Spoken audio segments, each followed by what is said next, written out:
একসময় সরকারি প্রাথমিক বিদ্যালয় ছিল মধ্যবিত্ত আর নিম্ন আয়ের পরিবারের প্রথম পছন্দ। এখন চিত্র বদলেছে। নিম্নবিত্ত কিংবা মধ্যবিত্ত সামর্থ্যের বাইরে গিয়েও অনেক অভিভাবক ঝুঁকছেন কেজি স্কুলের দিকে। বিশেষজ্ঞরা বলছেন, শিক্ষার মান আর আধুনিক পদ্ধতির দৌড়ে পিছিয়ে পড়ছে প্রাথমিক বিদ্যালয়। বিস্তারিত মুনিয়া জুথির প্রতিবেদনে।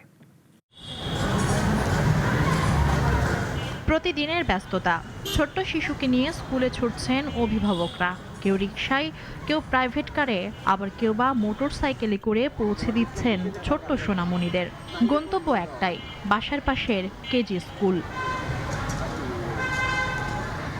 মাস শেষে বাড়তি খরচ, ভর্তি ফি, কোচিং সব চাপ জেনেও অভিভাবকদের মন্তব্য, ভালো পড়াশোনার জন্য এখন একটাই ভরসা।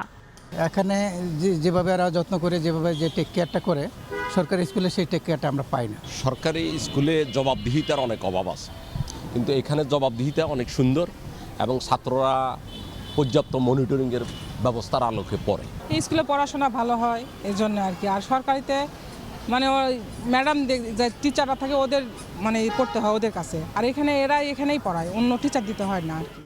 অন্যদিকে একই শহরের সরকারি প্রাথমিক বিদ্যালয়ে অনেক শ্রেণীকক্ষই সিটের তুলনায় ফাঁকা। শিক্ষা সংশ্লিষ্টদের মতে, মানের প্রশ্নে হেরে যাচ্ছে সরকারি প্রাথমিক বিদ্যালয়। শিক্ষার মান, কারিকুলামের দিক দিয়ে মনে হয় যে প্রাইভেট যে কেজি স্কুলগুলো একটু বেশি আপডেটেড থাকে, তারা একটু যে ইংলিশ বা অন্যান্য যে বিষয়গুলোতে একটু বেশি নজর দেয়।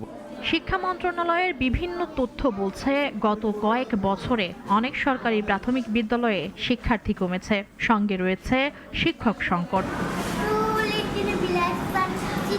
বিশেষজ্ঞদের মতে, প্রাথমিক শিক্ষা ব্যবস্থাকে সময়োপযোগী করতে হলে দরকার শিক্ষক নিয়োগ বৃদ্ধি, ডিজিটাল ও দক্ষতা ভিত্তিক শিক্ষা এবং শিক্ষার্থী কেন্দ্রিক পাঠদান।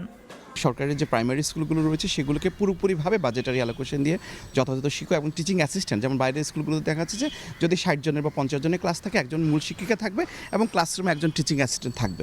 তো এটা হলে তখন কি, যে পিছিয়ে পড়ে যে বাচ্চাগুলো রয়েছে, যেগুলো একটু কম অ্যাডজাস্ট করতে পারে, তাদেরকে একটু ফার্দার কাউন্সেলিং দিয়ে ভালো করা যাবে। সময়োপযোগী পদক্ষেপ না নিলে সরকারি ও বেসরকারি শিক্ষার বৈষম্য আরও বাড়বে বলে আশঙ্কা তাদের।